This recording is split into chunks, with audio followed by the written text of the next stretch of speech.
കേന്ദ്രമന്ത്രിസഭ പുനഃസംഘടിപ്പിച്ചു. രാഷ്ട്രപതി ഭവനിൽ നടന്ന ചടങ്ങിൽ 19 മന്ത്രിമാർ സത്യപ്രതിജ്ഞ ചെയ്തു. വനം പരിസ്ഥിതി മന്ത്രി പ്രകാശ് ജാവദേക്കറിന് ക്യാബിനറ്റ് പദവി. വിവരങ്ങളുമായി എം സന്തോഷ് ദില്ലിയിൽ നിന്നും ചേരുന്നുണ്ട്. സന്തോഷ്, ആരൊക്കെയാണ് പുതുതായി സത്യപ്രതിജ്ഞ ചെയ്ത് അധികാരമേറ്റത്? സ്വാമി നരേന്ദ്രമോദി സർക്കാരിന്റെ രണ്ടാമത് മന്ത്രിസഭാ പുനഃസംഘടനയാണ് ഇപ്പോൾ ഉണ്ടായിരിക്കുന്നത്. മന്ത്രിസഭയിൽ 19 പുതിയ മന്ത്രിമാരായി അധികാരമേറ്റു. അതോടൊപ്പം തന്നെ വനം പരിസ്ഥിതി മന്ത്രി പ്രകാശ് ജാവദേക്കറിന് ക്യാബിനറ്റ് പദവി ലഭിക്കുകയും ചെയ്തു. രാഷ്ട്രപതി ഭവനിൽ നടന്ന ചടങ്ങിൽ രാഷ്ട്രപതി പ്രണബ് മുഖർജിയാണ് സത്യവാചകം ചൊല്ലിക്കൊടുത്തത്. അടുത്ത വർഷം ആദ്യം തിരഞ്ഞെടുപ്പ് നടക്കാനിരിക്കുന്ന ഉത്തർപ്രദേശിൽ നിന്നും 3 പുതിയ മന്ത്രിമാർ മന്ത്രിസഭയിൽ ഇടം പിടിച്ചു. ഡോക്ടർ MN പാണ്ഡെ, അനുപ്രിയ പട്ടേൽ, കൃഷ്ണ രാജ് എന്നിവരാണ് ഉത്തർപ്രദേശിൽ നിന്നുള്ള മന്ത്രിമാർ. തിരഞ്ഞെടുപ്പ് നടക്കാനിരിക്കുന്ന ഉത്തരാഖണ്ഡിൽ നിന്നും അജയ് താംതിയെയും മന്ത്രിസഭയിൽ ഉൾപ്പെടുത്തി. രാജസ്ഥാനിൽ നിന്നും ആണ് സത്യപ്രതിജ്ഞ ചെയ്തത്. PP ചൗധരി, അർജുൻ റാം മെഗ്വാൾ, വിജയ് ഗോയൽ, CR ചൗധരി എന്നിവരാണ് രാജസ്ഥാനിൽ നിന്നുള്ളവർ. ഗുജറാത്തിൽ നിന്നും 3 പുതിയ മന്ത്രിമാരാണ് സത്യപ്രതിജ്ഞ ചെയ്തത്. പുരുഷോത്തം രുപാല, ജസ്വന്ത് സിംഗ് ബാബോർ, മൻസുഖ് മാണ്ഡവിയ എന്നിവരാണ് ഗുജറാത്തിൽ നിന്നും. മധ്യപ്രദേശിൽ നിന്നും 2 മന്ത്രിമാർക്ക് ഇടം ലഭിച്ചു. അനിൽ മാധവ് ദാവെ, ഫഗ്ഗാൻ കുൽസ്തെ എന്നിവർ സത്യപ്രതിജ്ഞ ചെയ്ത് അധികാരമേറ്റു. മഹാരാഷ്ട്രയിൽ നിന്ന് സുഭാഷ് ബാംറയും രാംദാസ് അത്തേവാലയുമാണ് മന്ത്രിസഭയിൽ ഇടം പിടിച്ചത്. കർണാടകയിൽ നിന്നും രമേശ് ജിഗജിനാഗിയും, അസമിൽ നിന്ന് രാജൻ ഗോയലും, ബംഗാളിൽ നിന്ന് SS അലുവായിയും, ജാർഖണ്ഡിൽ നിന്ന് MJ അക്ബറും ഉൾപ്പെടെ 19 മന്ത്രിമാരാണ് പുതുതായി സത്യപ്രതിജ്ഞ ചെയ്ത് അധികാരമേറ്റത്. ഇതിൽ തന്നെ പിന്നോക്ക വിഭാഗത്തിൽ നിന്നും 5 പേർക്ക് മന്ത്രിസ്ഥാനം നൽകിയിട്ടുണ്ട്. ഉത്തർപ്രദേശ് നിയമസഭാ തിരഞ്ഞെടുപ്പ് മുന്നിൽ കണ്ടാണ് ഇത്തരത്തിലുള്ള ഒരു പുനഃസംഘടനയ്ക്ക് BJP തീരുമാനിച്ചത്. ഉത്തർപ്രദേശിൽ നിന്നും അപ്നാദളിന്റെ നേതാവായ അനുപ്രിയ പട്ടേലും കൃഷ്ണ രാജും, രണ്ടുപേരും വനിതാ മന്ത്രിമാരാണ്. അനുപ്രിയ പട്ടേൽ OBC വിഭാഗത്തിൽ നിന്നും, കൃഷ്ണ രാജ് ദളിത് വിഭാഗത്തിൽ നിന്നുള്ളവരുമാണ്. അതോടൊപ്പം തന്നെ അർജുൻ റാം മെഗ്വാൾ, രാജസ്ഥാനിൽ നിന്നുള്ള അർജുൻ റാം മെഗ്വാളും ദളിത് വിഭാഗത്തിൽപ്പെട്ടയാളാണ്. മഹാരാഷ്ട്രയിൽ നിന്നുള്ള രാംദേസ് അത്താവാലയാണ് മറ്റൊരു ദളിത് വിഭാഗത്തിൽ നിന്ന് മന്ത്രിയായി സത്യപ്രതിജ്ഞ ചെയ്ത് അധികാരമേറ്റത്. ഏതായാലും അടുത്ത വർഷം നിയമസഭാ തിരഞ്ഞെടുപ്പ് നടക്കാനിരിക്കുന്ന പഞ്ചാബിൽ നിന്നും ആർക്കും മന്ത്രിസ്ഥാനം നൽകിയിട്ടില്ല എന്നുള്ളതും ശ്രദ്ധേയമാണ്. തിരഞ്ഞെടുപ്പ് മുന്നിൽ കണ്ടുകൊണ്ടുള്ള മന്ത്രിസഭാ പുനഃസംഘടന എന്നുള്ള ഒരു ചർച്ച ഒഴിവാക്കുന്നതിന് വേണ്ടിയാണ് ഇപ്പോൾ ഇത്തരത്തിലുള്ള ഒരു തീരുമാനം ഉണ്ടായത് എന്നാണ് അറിയാൻ കഴിയുന്നത്. പിന്നീട് പഞ്ചാബിൽ നിന്നും മന്ത്രിമാർക്ക് ഇടം നൽകും എന്നും അറിയാൻ കഴിയുന്നു. ഏതായാലും രാജസ്ഥാനാണ് ഏറ്റവും കൂടുതൽ ഈ പുനഃസംഘടനയിൽ പ്രാതിനിധ്യം ലഭിച്ചിരിക്കുന്നത്. 4 മന്ത്രിമാരാണ് രാജസ്ഥാനിൽ നിന്നും സത്യപ്രതിജ്ഞ ചെയ്ത് അധികാരമേറ്റിരിക്കുന്നത്. നിലവിൽ മന്ത്രിമാരായ പീയൂഷ് ഗോയലിനെ കേന്ദ്ര ക്യാബിനറ്റ് മന്ത്രിയാക്കി ഉയർത്തും എന്നുള്ള ഒരു അഭ്യൂഹങ്ങളുണ്ടായിരുന്നു. എന്നാൽ പ്രകാശ് ജാവദേക്കറിന് മാത്രമാണ് ഇപ്പോൾ കേന്ദ്ര ക്യാബിനറ്റ് മന്ത്രി എന്നുള്ള പദവി ലഭിച്ചിരിക്കുന്നത്. അതോടൊപ്പം തന്നെ നജ്മ ഹെപ്തുള്ളയും കൽരാജ് മിശ്രയും മന്ത്രിസഭയിൽ നിന്നും ഒഴിവായേക്കുമെന്നുള്ള സൂചനയുണ്ടായിരുന്നു. ഏതായാലും അത് സംബന്ധിച്ച തീരുമാനം ഇതുവരെ ഉണ്ടായിട്ടില്ല. ഉത്തർപ്രദേശ്, പഞ്ചാബ്, ഉത്തരാഖണ്ഡ് സംസ്ഥാനങ്ങളിലേക്ക് അടുത്ത വർഷം നിയമസഭാ തിരഞ്ഞെടുപ്പ് നടക്കാനുണ്ട്. അതിന് മുന്നോടിയായിട്ടാണ് ഇപ്പോൾ ഇതുപോലുള്ള ഒരു പുനഃസംഘടന നടത്തിയിരിക്കുന്നത്. അതോടൊപ്പം തന്നെ കഴിഞ്ഞ ആഴ്ച ചേർന്ന കേന്ദ്ര മന്ത്രിമാരുടെ യോഗത്തിൽ മന്ത്രിമാരുടെ പ്രവർത്തനം സംബന്ധിച്ച വിലയിരുത്തലും ഉണ്ടായിരുന്നു. ഇതെല്ലാം കൂടി പരിഗണിച്ചുകൊണ്ടാണ് മന്ത്രിസഭാ പുനഃസംഘടന ഉണ്ടായത്. ഏതായാലും മഹാരാഷ്ട്രയിൽ NDA സഖ്യകക്ഷിയായ ശിവസേനയ്ക്ക് ഈ മന്ത്രിസഭാ പുനഃസംഘടനയിൽ ചെറിയ രീതിയിലുള്ള എതിർപ്പ് രേഖപ്പെടുത്തുകയും ചെയ്തിട്ടുണ്ട്. ഇവർ ഈ സത്യപ്രതിജ്ഞാ ചടങ്ങ് ബഹിഷ്കരിക്കുമെന്ന് ആദ്യം അറിയിച്ചിരുന്നെങ്കിലും പിന്നീട് സത്യപ്രതിജ്ഞാ ചടങ്ങിൽ പങ്കെടുത്തിട്ടുണ്ട്. ഏതായാലും നരേന്ദ്രമോദി സർക്കാരിന്റെ രണ്ടാമത്തെ മന്ത്രിസഭാ പുനഃസംഘടനയിൽ ദളിത് വിഭാഗങ്ങൾക്കും പിന്നോക്ക വിഭാഗങ്ങൾക്കും കൂടുതൽ പ്രാതിനിധ്യം നൽകി എന്നുള്ളതാണ് ശ്രദ്ധേയമായ ഒരു കാര്യം. സോമി, എം സന്തോഷാണ് ദില്ലിയിൽ നിന്നും വിവരങ്ങൾ നൽകിയത്. വ്യാഴത്തിന്റെ രഹസ്യങ്ങൾ കണ്ടെത്താൻ നാസ വിക്ഷേപിച്ച ജൂണോ പേടകം വ്യാഴത്തിന്റെ ഭ്രമണപഥത്തിൽ. രാവിലെ 9-ന് ശേഷമായിരുന്നു ചരിത്ര നിമിഷം. ചരിത്രത്തിലെ ഏറ്റവും വലിയ ബഹിരാകാശ ദൗത്യങ്ങളിലൊന്നെന്ന് നാസ അറിയിച്ചു.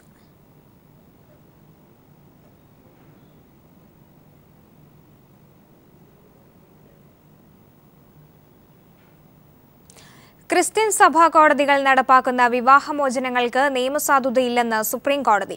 ഇത്തരത്തിലുള്ള വിവാഹമോചനങ്ങൾക്ക് ശേഷം പുനർവിവാഹം കഴിക്കുന്നത് കുറ്റകരമായി കണക്കാക്കുമെന്ന് ചീഫ് ജസ്റ്റിസ് TS ഠാക്കൂർ പരാമർശിച്ചു. ബംഗളൂരുവിൽ നിന്നുള്ള ഒരു കേസ് പരിഗണിക്കവെയാണ് സുപ്രീം കോടതി ഇക്കാര്യം അഭിപ്രായപ്പെട്ടത്. സമാന സംഭവങ്ങളിൽ കോടതി മുമ്പും ഇത്തരത്തിലുള്ള പരാമർശങ്ങൾ നടത്തിയിട്ടുണ്ട്. വിഷയത്തിൽ വിശദമായി വാദം കേൾക്കേണ്ടതുണ്ടെന്ന് കോടതി അറിയിച്ചു.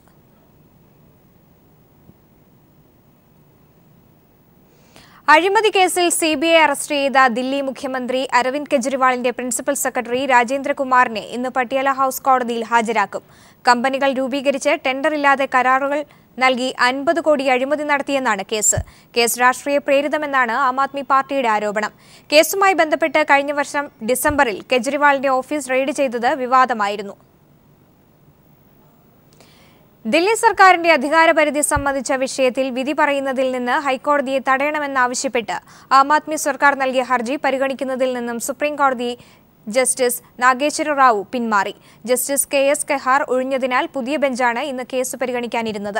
ദില്ലിയിലെ ഉദ്യോഗസ്ഥരുടെ സ്ഥലമാറ്റം, നിയമനം എന്നീ വിഷയങ്ങളിൽ സംസ്ഥാന സർക്കാരിനാണോ കേന്ദ്രത്തിന്റെ പ്രതിനിധിയായ ലഫ്റ്റനന്റ് ഗവർണർക്കാണോ അധികാരമെന്നത് സംബന്ധിച്ച കേസാണ് ഹൈക്കോടതി വിധി പറയാൻ മാറ്റിവെച്ചിട്ടുള്ളത്. ഇത് സ്റ്റേ ചെയ്യണമെന്നാണ് ദില്ലി സർക്കാർ സുപ്രീംകോടതിയിൽ ആവശ്യപ്പെട്ടിട്ടുള്ളത്.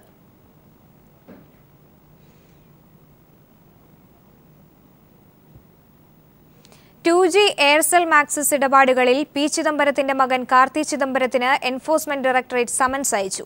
കാർത്തിയുടെ അഡ്വാൻറ്റേജ് സ്ട്രാറ്റജിക് കൺസൾട്ടിംഗ് എന്ന കമ്പനിയുടെ സിംഗപ്പൂരിലെ ഉപകമ്പനിയും വഴിയായിരുന്നു ഇടപാടുകളെന്നും ചിദംബരം വഴിവിട്ട് വിദേശ നിക്ഷേപാനുമതി നൽകിയെന്ന വിവാദമായ മാക്സിസ് എയർസെൽ ഇടപാടിൽ ഈ കമ്പനിക്ക് പങ്കുണ്ടെന്നും അന്വേഷണ സംഘം നേരത്തെ കണ്ടെത്തിയിരുന്നു.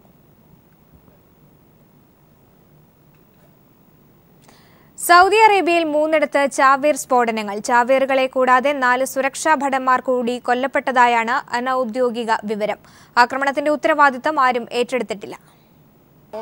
ജിദ്ദയിൽ അമേരിക്കൻ കോൺസുലേറ്റ് ആസ്ഥാനത്തിന് പരിസരത്തും മദീന മസ്ജിദുൻ നബവിക്ക് സമീപം പോലീസ് എയ്ഡ് പോസ്റ്റിനടുത്തും ഖത്തീഫിൽ ഫറജ് അൽ-ഉംറാൻ പള്ളിക്ക് സമീപവുമാണ് സ്ഫോടനങ്ങളുണ്ടായത്. ചാവേറുകളെ കൂടാതെ 4 സുരക്ഷാ ഭടന്മാർ കൂടി കൊല്ലപ്പെട്ടതായാണ് അനൌദ്യോഗിക വിവരം. ജിദ്ദയിൽ അമേരിക്കൻ കോൺസുലേറ്റ് ആസ്ഥാനത്തിന് പരിസരത്തുണ്ടായ ആദ്യ സ്ഫോടനത്തിൽ 2 സുരക്ഷാ ഭടന്മാർക്ക് പരിക്കേറ്റു. കോൺസുലേറ്റിനടുത്ത പള്ളിക്കടുത്താണ് ചാവേർ പൊട്ടിത്തെറിച്ചത്. ആക്രമണത്തിന്റെ ഉത്തരവാദിത്തം ആരും ഏറ്റെടുത്തിട്ടില്ല. പാർക്കിങ്ങിനടുത്ത് ഫലസ്തീൻ ഹായൽ റോഡ് ജംഗ്ഷനിൽ സംശയകരമായ നിലയിൽ ഒരാളെ കണ്ട് സുരക്ഷാ ഉദ്യോഗസ്ഥർ സമീപിക്കുന്നതിനിടയിലാണ് പൊട്ടിത്തെറിച്ചത്. ചാവേറായി വന്ന യുവാവ് സ്വദേശിയല്ലെന്ന് ആഭ്യന്തര വകുപ്പ് വക്താവ് കേണൽ മൻസൂർ അൽ തുർക്കി പറഞ്ഞു. മദീനയിൽ നോമ്പുതുറ കഴിഞ്ഞയുടനെ പോലീസ് എയ്ഡ് പോസ്റ്റിന് സമീപമായിരുന്നു മറ്റൊരു സ്ഫോടനം. പരിസരത്തെ വാഹനങ്ങൾ അഗ്നിക്കിരയായി. നോമ്പു തുറക്കുന്ന സമയമായതിനാൽ ഹറം മുറ്റത്തും പരിസരത്തും നിറയെ ആളുകളുണ്ടായിരുന്നു. വൻ ശബ്ദവും പുകപടലങ്ങളും പരിഭ്രാന്തി പരത്തി. കിഴക്കൻ പ്രവിശ്യയിലെ ഖത്തീഫിൽ ഫറജ് അൽ-ഉംറാൻ പള്ളിക്ക് സമീപം ചാവേർ പൊട്ടിത്തെറിച്ചു. പരിസരത്ത് നിർത്തിയിട്ട ഏതാനും കാറുകൾക്ക് കേടുപാടുകൾ സംഭവിച്ചു. News bureau, Dammam. People exclusive. Kozhikode നഗരത്തിലെ സുരക്ഷാ മാനദണ്ഡങ്ങൾ പാലിക്കാത്ത വൻകിട സ്ഥാപനങ്ങൾ പൂട്ടാൻ കളക്ടറുടെ ഉത്തരവ്. തീപിടുത്ത സുരക്ഷാ മാനദണ്ഡങ്ങൾ പാലിക്കാത്തതിനെ തുടർന്നാണിത്. വേണ്ടത്ര സുരക്ഷാ ക്രമീകരണങ്ങൾ ഇല്ലാതെയാണ് ചില വൻകിട ആശുപത്രികളുടെയും ഫ്ളാറ്റുകളുടെയും പ്രവർത്തനം. കോഴിക്കോട് നഗരത്തിലെ വൻകിട കെട്ടിട സമുച്ചയങ്ങളിൽ ഫയർ ആൻഡ് റെസ്ക്യൂ വിഭാഗം നടത്തിയ പരിശോധനയിൽ ഞെട്ടിപ്പിക്കുന്ന കാഴ്ചകളാണ് കണ്ടത്. ഭൂരിഭാഗം കെട്ടിടങ്ങളും പ്രവർത്തിക്കുന്നത് മതിയായ സുരക്ഷാ സംവിധാനങ്ങളില്ലാതെയാണ്. നഗരത്തിലെ വ്യാപാര സമുച്ചയങ്ങളിലും ഫ്ളാറ്റുകളിലും ആശുപത്രികളിലുമാണ് പരിശോധന നടത്തിയത്. ഭൂരിഭാഗം കെട്ടിടങ്ങളിലും തീപിടുത്തം തടയാനാവശ്യമായ സുരക്ഷാ സംവിധാനങ്ങളില്ലെന്ന് സംഘം കണ്ടെത്തി. നഗരത്തിലെ വൻകിട കെട്ടിടങ്ങളിൽ അടിക്കടി ഉണ്ടാകുന്ന തീപിടുത്തത്തിന്റെ പശ്ചാത്തലത്തിലായിരുന്നു പരിശോധന. മതിയായ സുരക്ഷാ ക്രമീകരണങ്ങൾ ഏർപ്പെടുത്താത്ത സ്ഥാപനങ്ങളെക്കുറിച്ചുള്ള വിവരം fire and rescue assistant divisional officer Arun Bhaskar ജില്ലാ കളക്ടർ N പ്രശാന്തിന് കൈമാറി. ഇതിന്റെ അടിസ്ഥാനത്തിൽ 1.5 മാസം മുമ്പ് ജില്ലാ കളക്ടർ ഈ സ്ഥാപനങ്ങൾക്ക് നോട്ടീസ് നൽകുകയും ചെയ്തു. സുരക്ഷാ മാനദണ്ഡങ്ങൾ അടിയന്തരമായി ഒരുക്കണമെന്ന് കാട്ടിയായിരുന്നു നോട്ടീസ്. എന്നാൽ 2 സ്ഥാപനങ്ങളൊഴികെ മറ്റെല്ലാവരും കളക്ടറുടെ നിർദ്ദേശം അവഗണിച്ചു. ഇതേ തുടർന്നാണ് ഈ സ്ഥാപനങ്ങൾ അടച്ചുപൂട്ടാൻ കളക്ടർ ഉത്തരവിട്ടത്. Fire and rescue service assistant divisional officer Arun Bhaskar. നമ്മൾ ഫയർഫോഴ്സ് സർട്ടിഫിക്കറ്റ് കൊടുത്തു കഴിഞ്ഞാൽ അതിന് പിന്നെയും എക്സ്ട്രാ ക്യാബിൻ കെട്ടിത്തിരിക്കുക, അതുപോലെ ടെറസ് കെട്ടിയടയ്ക്കുക, സ്റ്റെയർ കേസ് ബ്ലോക്ക് ചെയ്യുക, ഫയർ എക്സിറ്റ് ബ്ലോക്ക് ചെയ്യുക, ബേസ്മെൻറ്റ് ഫ്ലോറുകൾ ബ്ലോക്ക് ചെയ്യുക, വേറെ മെറ്റീരിയൽ വെക്കുക. അപ്പോൾ അങ്ങനെയുള്ള പല കാര്യങ്ങൾ ചെയ്യുന്നതുകൊണ്ട് പ്രത്യേകിച്ചും ടൗണിൽ തീപിടുത്തം കൂടുന്നത്. അടുത്തയാഴ്ച തന്നെ അടച്ചുപൂട്ടൽ നടപടികൾ ആരംഭിക്കുമെന്ന് ജില്ലാ കളക്ടർ N പ്രശാന്ത് പീപ്പിൾ ടിവിയോട് പറഞ്ഞു. PV കുട്ടൻ, കോഴിക്കോട്. സുപ്രീം കോടതി ജാമ്യ വ്യവസ്ഥയിൽ ഇളവ് അനുവദിച്ചതിനെ തുടർന്ന് അബ്ദുൽ നാസർ മദനി കൊല്ലം അൻവാർശ്ശേരിയിലെത്തി മാതാപിതാക്കളെ കണ്ടു. പുണ്യമാസത്തിൽ മകനെ കാണാനായത് ഭാഗ്യമായി കരുതുന്നുവെന്ന് പിതാവ് പറഞ്ഞു. ഈ മാസം 12 വരെ മദനി കേരളത്തിൽ തുടരും. പുലർച്ചെ 2:30യോടെയാണ് അബ്ദുൽ നാസർ മദനി മൈനാഗപ്പള്ളിയിലെ തോട്ടുവ മനസ്സിലിൽ എത്തിയത്. മകന്റെ വരവും കാത്ത് പിതാവ് അബ്ദുൽ സമദ് മാസ്റ്ററും മാതാവ് ഉസ്മ ബീവിയും കാത്തിരിപ്പുണ്ടായിരുന്നു. മകനെ വാരിപ്പുണർന്നത് വികാരനിർഭര രംഗങ്ങൾക്ക് സാക്ഷ്യം വഹിച്ചു. അർബുദ രോഗിയായ മാതാവിനെയും മദനി കണ്ടു. വൃദ്ധരായ രക്ഷിതാക്കളെ കാണാൻ അവസരം ലഭിച്ചതിൽ സന്തോഷമുണ്ടെന്ന് മദനിയും മകനെ പുണ്യമാസത്തിൽ കാണാനായത് ഭാഗ്യമായി കരുതുന്നുവെന്ന് പിതാവും പറഞ്ഞു. മകൻ എത്തിച്ചേർന്ന് കാണാൻ കഴിഞ്ഞതിൽ വളരെയേറെ സന്തോഷമുണ്ട്. അൽഹംദുലില്ലാ, അല്ലാഹുവിന് സ്തുതി. 6 വർഷത്തിന് ശേഷം ഒരു പെരുന്നാളിനോട്, ചെറിയ പെരുന്നാളിനോട് അടുത്ത ദിവസം ഒന്ന് വരാനും മാതാപിതാക്കളെ കാണാനും അവരോടൊപ്പവും നാട്ടുകാരോടൊപ്പം ഒക്കെ കുറച്ച് ദിവസം കഴിയാനും കിട്ടിയൊരവസരം വലിയൊരു ഭാഗ്യമായും ദൈവാനുഗ്രഹമായും കാണുന്നു. എൻ്റെ ഈ പ്രിയപ്പെട്ട നാട്ടുകാരായ ആളുകളും ഇവിടുത്തെ മാധ്യമപ്രവർത്തകരും മറ്റ് ജാതിമതഭേദമന്യേ എല്ലാവരുടെയും പിന്തുണയും സഹകരണവും എനിക്കെതിരെയുള്ള ഈ നീതി നിഷേധത്തിനെതിരെ ഉള്ള പോരാട്ടത്തിന് എനിക്ക് കരുത്തേകുന്നുണ്ട്. തുടർന്ന് പ്രാർത്ഥനയ്ക്കെത്തിയ മദനിയെ അൻവാർശ്ശേരി തക്ബീർ മുഴക്കി സ്വീകരിച്ചു.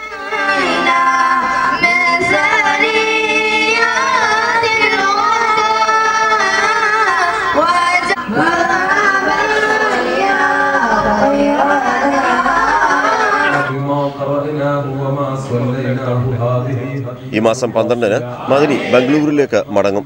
കർണാടകയിൽ നിന്നുള്ള പോലീസ് സംഘത്തിന്റെയും കേരള പോലീസിന്റെയും സുരക്ഷ ഒരുക്കിയിട്ടുണ്ട്. ന്യൂസ് ബ്യൂറോ, കൊല്ലം. സംസ്ഥാന ബജറ്റിൽ ദീർഘകാല പദ്ധതികളിൽ പ്രതീക്ഷയർപ്പിക്കുകയാണ് വ്യവസായ ലോകം. അടിസ്ഥാന സൗകര്യ വികസനത്തിനുള്ള നിർദ്ദേശങ്ങൾ ബജറ്റിൽ ഉണ്ടാകുമെന്ന് കരുതുന്നതായും വ്യവസായികൾ പറയുന്നു. താൽക്കാലിക കൈയടിക്കു വേണ്ടിയുള്ള ബജറ്റല്ല കേരളത്തിന് വേണ്ടതെന്ന അഭിപ്രായമാണ് വ്യവസായ ലോകത്തു നിന്നുയരുന്നത്. പ്രമുഖ വ്യവസായിയും കേരള ചേംബർ ഓഫ് കൊമേഴ്സിന്റെ മുൻ ചെയർമാനുമായ ES ജോസ്.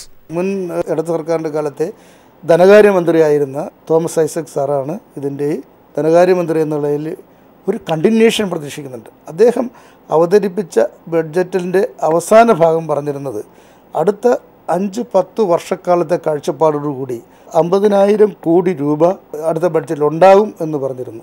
വാണിജ്യ വ്യവസായ രംഗത്തെ ശരിയായി മനസ്സിലാക്കുന്ന ആൾക്കാർ അതിനെ സ്വാഗതം ചെയ്യായിരുന്നു.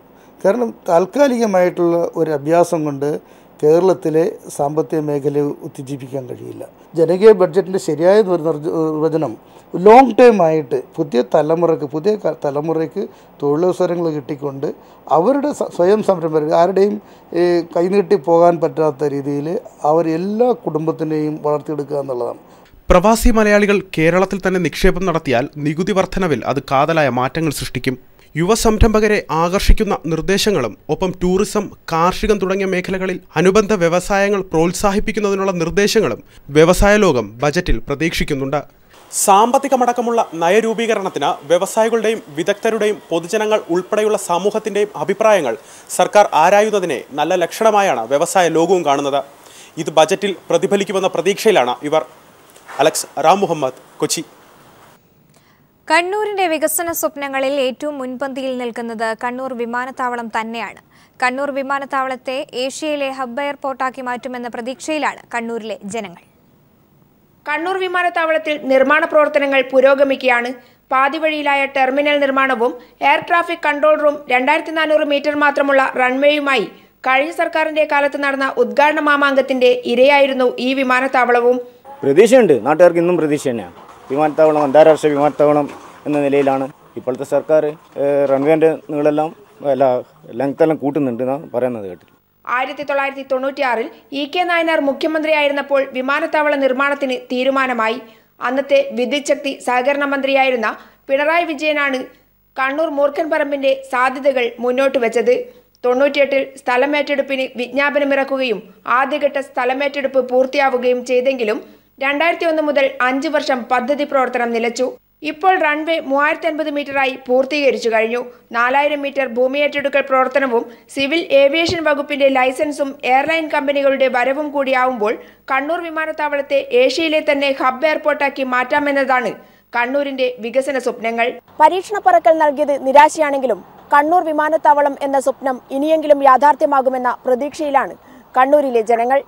കണ്ണൂർ വിമാനത്താവളത്തിൽ നിന്നും ക്യാമറമാൻ ജയൻ കല്യാശ്ശേരിക്കൊപ്പം PV ജോഷില. സ്വർണ്ണ വ്യാപാര രംഗത്തുൾപ്പെടെ നിരവധി പുതിയ മാറ്റങ്ങൾ ബജറ്റിൽ ഉണ്ടാകുമെന്ന പ്രത്യാശയിലാണ് വ്യവസായിക ലോകം. ഇ ഗവേണിംഗ് സിസ്റ്റം അടക്കം നിരവധി പുതിയ പദ്ധതികൾ ബജറ്റിലുണ്ടാകുമെന്ന പ്രതീക്ഷയാണ് Malabar gold chairman MP Ahammed പങ്കുവച്ചത്. വരാനിരിക്കുന്ന ബജറ്റിനെ വൻ പ്രതീക്ഷയോടെയാണ് വ്യാപാര ലോകം നോക്കിക്കാണുന്നത്. ദീർഘവീക്ഷണമുള്ള വ്യക്തി എന്ന നിലയ്ക്ക് തോമസ് ഐസക്കിന്റെ ബജറ്റ് വൻ പ്രതീക്ഷ നൽകുമെന്നാണ് വ്യവസായികളുടെ കണക്കുകൂട്ടൽ. യാഥാർത്ഥ്യവുമായി ബന്ധമില്ലാത്ത ഭേദഗതിയാണ് സ്വർണ്ണ വ്യാപാര രംഗത്ത് KM മാണി കൊണ്ടുവന്നത്. അത് സ്വർണ്ണ വ്യാപാര രംഗത്ത് കള്ളക്കടത്ത് വർദ്ധിക്കാൻ കാരണമായെന്നും തോമസ് ഐസക് അതിന് മാറ്റം കൊണ്ടുവരുമെന്നാണ് കരുതുന്നതെന്നും Malabar gold chairman MP Ahammed പറഞ്ഞു. ഇങ്ങനത്തെ ഒരിക്കലും പ്രാക്ടിക്കൽ അല്ലാത്ത യാഥാർത്ഥ്യമായിട്ട് ബന്ധമില്ലാത്ത ഒരു ഭേദഗതി മാണി സാർ കൊണ്ടുവന്നു. ഇത് സത്യത്തിൽ അൺഅക്കൗണ്ട് ബിസിനസ്സിനെ പ്രോത്സാഹിപ്പിക്കുന്ന രീതിയായിരുന്നു. തീർച്ചയായിട്ടും അത് മാറ്റിയെടുക്കേണ്ടതുണ്ട്. അതിൽ ഇൻഡെപ്തായിട്ട് ഐസക് സാർ പഠിക്കാനുണ്ട്, മനസ്സിലാക്കാനുണ്ട്. 2011-12 കൊണ്ടുവന്ന ഭേദഗതി പേരിന് കോമ്പൗണ്ട് ചെയ്തിട്ട് എല്ലാ വ്യാപാരികളും അൺഅക്കൗണ്ട് ബിസിനസ് ചെയ്യുകയാണ് ചെയ്യുന്നത്. അപ്പോൾ കോമ്പൗണ്ടിങ് ചെയ്ത വ്യാപാരികളെ ഷോറൂം പരിശോധിക്കില്ല എന്ന ധാരണ, അതുകൊണ്ട് തന്നെ അൺഅക്കൗണ്ട് വ്യാപാരം വളരെ രീതിയിൽ വർക്കുന്നു. കേരളത്തിൽ കള്ളക്കടത്ത് തയച്ചു വളർന്നു. കേരളത്തിലാണ് ഇന്ന് ഏറ്റവും കൂടുതൽ അൺഅക്കൗണ്ട് ബിസിനസ് സ്വർണ്ണ വ്യാപാര രംഗത്ത് നടക്കുന്നത്. ബില്ലില്ലാത്ത കച്ചവടത്തിനെതിരെ ശക്തമായ നിലപാട് സ്വീകരിക്കും എന്ന് പ്രതീക്ഷിക്കുന്നു. ഇ ഗവേണിംഗ് സിസ്റ്റം നടപ്പിലാക്കും. ഒപ്പം തന്നെ അൺഅക്കൗണ്ട് ബിസിനസ് ഇല്ലാതാക്കാൻ ശ്രമിക്കും. ഉൾപ്പെടെ നിരവധി പ്രതീക്ഷകളാണ് പുതിയ ബജറ്റിനെ കുറിച്ച് Malabar gold chairman MP Ahammed പങ്കുവയ്ക്കുന്നത്. News bureau, Kozhikode. നാണ്യവിളകളുടെ വിലത്തകർച്ചയിൽ നട്ടം തിരിയുന്ന മലയോര കർഷകർ ഏറെ പ്രതീക്ഷയോടെയാണ് ഇത്തവണത്തെ ബജറ്റിനെ നോക്കിക്കാണുന്നത്. ഏലം, കുരുമുളക്, കാപ്പി തുടങ്ങിയ വിളകളുടെ വിലത്തകർച്ച തടയാൻ വിളകളുടെ സംഭരണത്തിനായി അമൂൽ മാതൃകയിൽ പ്രത്യേക പദ്ധതിയും കർഷകർ പ്രതീക്ഷിക്കുന്നു. സമീപകാല ചരിത്രത്തിൽ നാണ്യവിളകളുടെ വിലത്തകർച്ചയിൽ കർഷകർ ഏറെ ബുദ്ധിമുട്ടിലായ വർഷമായിരുന്നു കഴിഞ്ഞ 5 വർഷം. ഉൽപ്പാദിപ്പിക്കുന്ന വിളകൾക്ക് വില ലഭിക്കാതെ വന്നതോടെ മലയോര മേഖലയിൽ നിരവധി കർഷക ആത്മഹത്യകൾ നടന്നു. 2012 റബ്ബറിന് 220 രൂപയിൽ നിന്നും വില 100-ന് താഴേക്ക് കൂപ്പുകുത്തി. മറ്റു വിളകളായ കാപ്പി, ഏലം, കുരുമുളക്, ജാതിക്ക തുടങ്ങിയവയുടെയും വിലയിടിവിൽ കർഷകർ നട്ടം തിരിഞ്ഞു. വിളകൾക്ക് ആനുപാതിക വില ലഭിച്ചില്ലെങ്കിൽ ഈ മേഖലയിൽ നിന്നും കർഷകരുടെ കൊഴിഞ്ഞുപോക്കുണ്ടാകുമെന്ന് നവകേരള യാത്രക്കിടയിൽ ഇപ്പോഴത്തെ മുഖ്യമന്ത്രി പിണറായി വിജയനോട് ഇടുക്കിയിലെ കർഷകർ തുറന്നു പറഞ്ഞിരുന്നു. അതുകൊണ്ട് തന്നെ നാണ്യവിളകൾക്ക് വിലസ്ഥിരത ഉറപ്പാക്കാൻ ഗുജറാത്തിലെ അമൂൽ മോഡൽ സൊസൈറ്റി രൂപീകരിച്ച് സംഭരണം നടത്തുമെന്ന പ്രതീക്ഷയിലാണ് കർഷകർ. ഉൽപ്പന്നങ്ങൾ ഉൽപ്പാദിപ്പിക്കുക എന്നല്ലാതെ വിപണന രംഗത്ത് യാതൊരു സ്വാധീനം ചെലുത്താത്ത സാഹചര്യം കേരളത്തിൽ നിലനിൽക്കുന്നതുകൊണ്ടാണ് ഈ ഉൽപ്പന്നങ്ങൾ വിലത്തകർച്ച നിയന്ത്രിക്കപ്പെടാൻ സാധ്യമല്ലാവുന്നത്. എന്നാൽ ഇപ്പോൾ പുതിയ ഗവൺമെന്റ് വന്നതിന് ശേഷം അമൂൽ മോഡൽ സൊസൈറ്റികൾ രൂപീകരിച്ചുകൊണ്ട് നാണ്യവിളകളുടെ വിലയിടിവിനെ തടയുന്നതിന് ഫലപ്രദമായി തടയുന്നതിനുള്ള ചില നിർദ്ദേശങ്ങൾ ഉയർന്നു വന്നിട്ടുണ്ട്. ഇത് ഒരു പരിധിവരെ വളരെ വിജയകരമായി വന്നു ഭവിക്കേണ്ട ഒന്നാണ്. നിലവിൽ സംസ്ഥാനത്തെ നാണ്യവിള വിപണിയിലെ വിലനിർണ്ണയം നടത്തുന്നത് കയറ്റുമതി കച്ചവടക്കാരാണ്. ഇറക്കുമതി തടയാൻ സംസ്ഥാന സർക്കാരിന് അധികാരവുമില്ല. അതുകൊണ്ട് തന്നെ പുതിയ മാതൃകയിലുള്ള വിള സംഭരണം കർഷകന് ഏറെ ആശ്വാസകരമാകുമെന്നാണ് പ്രതീക്ഷ. News bureau, Idukki. തിരികെ വാർത്തയിലേക്ക്. കണ്ണൂരിൽ തളാപ്പ് ഇരട്ടൻകണ്ണ പാലത്തിന് സമീപം തീവണ്ടി എഞ്ചിൻ മറിഞ്ഞു. എക്സിക്യൂട്ടീവ് എക്സ്പ്രസിന്റെ എഞ്ചിനാണ് മറിഞ്ഞത്. എഞ്ചിൻ പ്ലാറ്റ്ഫോം മാറ്റാൻ ശ്രമിക്കുന്നതിനിടെയാണ് അപകടമുണ്ടായത്.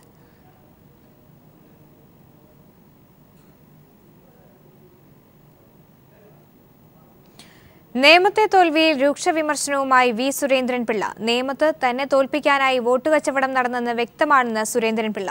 KPCC തന്നെ ഇക്കാര്യം സ്ഥിരീകരിച്ചു. വിശദാംശങ്ങൾ KPCC പുറത്തുവിടണമെന്നും സുരേന്ദ്രൻപിള്ള ആവശ്യപ്പെട്ടു. നേമത്തെ UDF സ്ഥാനാർത്ഥി തോറ്റു എന്നത് മാത്രമല്ല, BJPയുടെ ഒരു പ്രതിനിധി കേരള നിയമസഭയിലേക്ക് ജയിക്കാനിടയായ സാഹചര്യമുണ്ട്. അപ്പോൾ അത്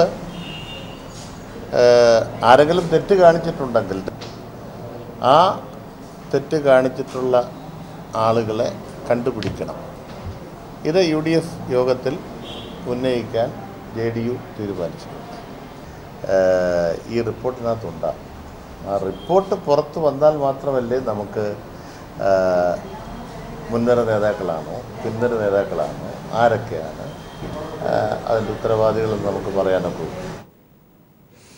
ലളിതമായ ഭാഷയിൽ ജീവിതഗന്ധിയായ രചനകളിലൂടെ മലയാള സാഹിത്യത്തിൽ നന്മയുടെ സൗന്ദര്യം പരത്തിയ പ്രിയപ്പെട്ട എഴുത്തുകാരൻ വൈക്കം മുഹമ്മദ് ബഷീർ ഓർമ്മയായിട്ട് ഇന്നേക്ക് 22 വർഷം തികയുന്നു. ബേപ്പൂർ സുൽത്താന്റെ ഓർമ്മകളിലൂടെ.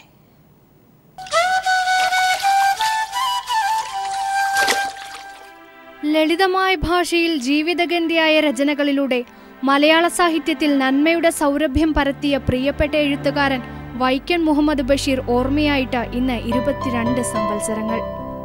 ഭാഷയുടെ ഉള്ളിൽ ഭാഷ സൃഷ്ടിക്കുക എന്ന അതുല്യ സർഗവൈഭവം പ്രകടിപ്പിച്ച എഴുത്തുകാരനായിരുന്നു ബഷീർ. അനുഭവങ്ങളുടെ അസാധാരണത്വവും തീഷ്ണതയും കൊണ്ട് തന്റെ രചനകൾക്ക് തനതായ ശൈലി തീർക്കുകയായിരുന്നു ആ മഹാപ്രതിഭ.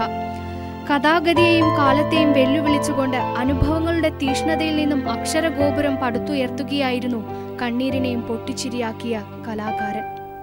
അനുഭവത്തിന്റെ ആഴങ്ങൾ ഖനനം ചെയ്ത വജ്രകണങ്ങൾ എന്നാണ് നിരൂപകർ ബഷീർ കൃതികളെ വിശേഷിപ്പിച്ചത്. മനുഷ്യസ്നേഹത്തിനുമപ്പുറം പ്രപഞ്ചത്തെയും അതിലെ സൃഷ്ടികളെയും തുല്യമായി കാണുക എന്നതായിരുന്നു ബഷീർ കൃതികളുടെ ദർശനം. വിശപ്പിന്റെയും അസ്വാതന്ത്ര്യത്തിന്റെയും അനാഥത്വത്തിന്റെയും നാളുകളിലെ പൊള്ളിക്കുന്ന കഥകളാണ് ബഷീർ പറഞ്ഞത്. പക്ഷേ ഉള്ളിൽ കരയുമ്പോഴും പുറമേ ചിരിച്ചതിന്റെ വിങ്ങൽ അവയ്ക്കുണ്ടായിരുന്നു.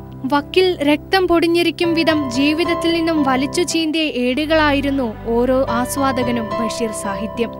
ആധുനിക മലയാള സാഹിത്യത്തിൽ ഏറ്റവും അധികം വായിക്കപ്പെട്ട കൃതികളുടെ രചയിതാവും ബഷീർ തന്നെ.